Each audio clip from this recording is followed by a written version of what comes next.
Hello everybody, thanks for stopping by for another weekly recap of job site visits.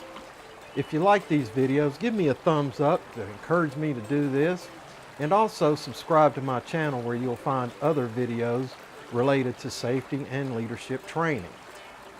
Let us begin. First, I'd like to thank those who participated in this past week's OSHA's National Safety Stand Down to prevent falls in construction.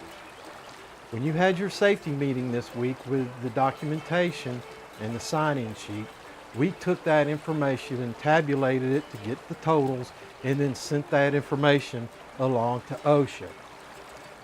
This shows that we take seriously safety in our organization.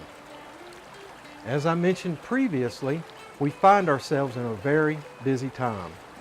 I must reiterate that the busier we become, the more important safety and planning becomes. Please recall the adage, plan your work and then work your plan. Our top priority is the safety, health, and well-being of our team members. Never allow scheduling to take precedence over a safe state of mind. This past week I had the opportunity to visit 9 sites. I found that all came to a full measure of safety mindedness. I was also reminded that just one man cannot be responsible for safety. Safety is the responsibility of all team members. Training of team members ensures a greater coverage of hazard recognition, hazard communication, and hazard mitigation. That being said, here are some recognized safety items in need of attention and training that I saw this past week. Electrical. Electrical is part of the OSHA Focus 4, meaning it is one of the leading causes of injury and death in the construction industry. Here is a question when you walk around your job site. Are energized electrical outlets, switches, pull boxes, and panels covered or guarded? This is a requirement and not an option. Silica exposure control plan.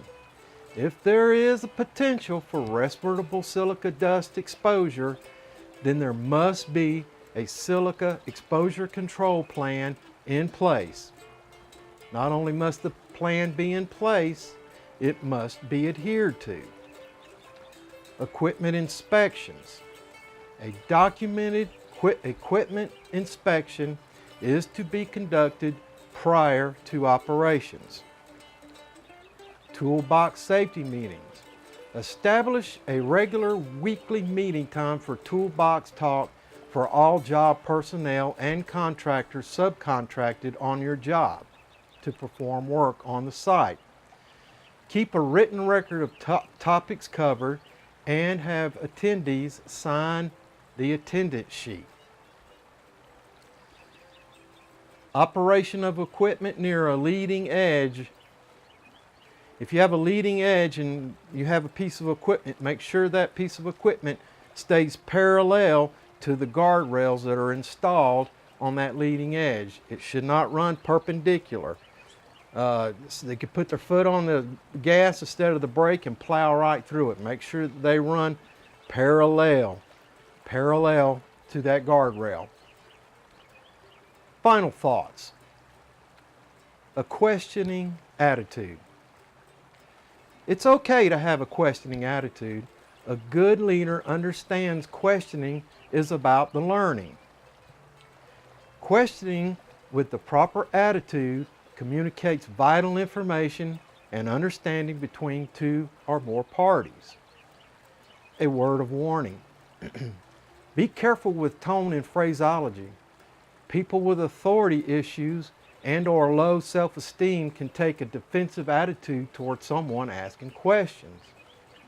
Personally, I start with something like, help me to understand, or for training purposes, can you show me where this is at in a reference material, the EH&S or the OSHA standard. One thing's for certain, I prefer the question over someone just nodding their head in false agreement just to move along in the wrong direction. Thanks for watching. Make sure to give me a thumbs up to give me encouragement on making these videos, and subscribe to my channel where you'll find other videos related to health and leadership. In the meantime, take care of yourself, take care of your fellow worker, and I'll see you in the field.